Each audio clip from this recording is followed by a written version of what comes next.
শরীরে ইউটিআইয়ের প্রবলেম হলে, ইউটিআই মানে হচ্ছে ইউরিনারি ট্র্যাক্ট ইনফেকশান হলে, অর্থাৎ মূত্রনালীর সংক্রমণ হলে আমরা এই ইউরিলাইজার সিরাপটা ব্যবহার করি।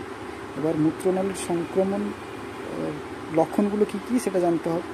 লক্ষণ হচ্ছে প্রস্রাবের সময় জ্বালা পড়া, ঘন ঘন প্রস্রাব পাওয়া, অল্প পরিমাণে প্রস্রাব হওয়া, প্রস্রাবের গন্ধ হওয়া এবং পেলভিকে ব্যথা হওয়া।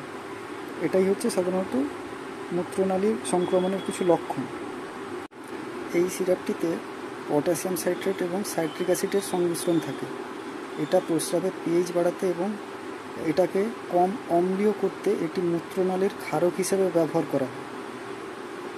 প্রস্রাবের সময় অস্বস্তি বা জ্বালাপোড়ার লক্ষণগুলিকে উন্নত করতে এটা ব্যবহার করা হয় সাধারণত। এর জন্য প্রচুর পরিমাণে জলপান করতে হয়। বাথরুম করার পরে জল দিয়ে পরিষ্কার করতে হয় জায়গাটিকে। এছাড়া এটা কিডনিতে ইউরিক অ্যাসিড এবং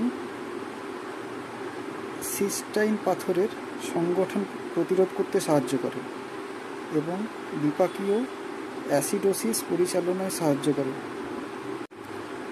এই সিরাপটা খাওয়ার নিয়ম হচ্ছে, ডাক্তারবাবুরা সাধারণত যেভাবে লেখেন, সারাদিনে 3 বার খেতে হয় 15 ml করে, খাওয়ার পরে সকালে, দুপুরে, রাত্রে।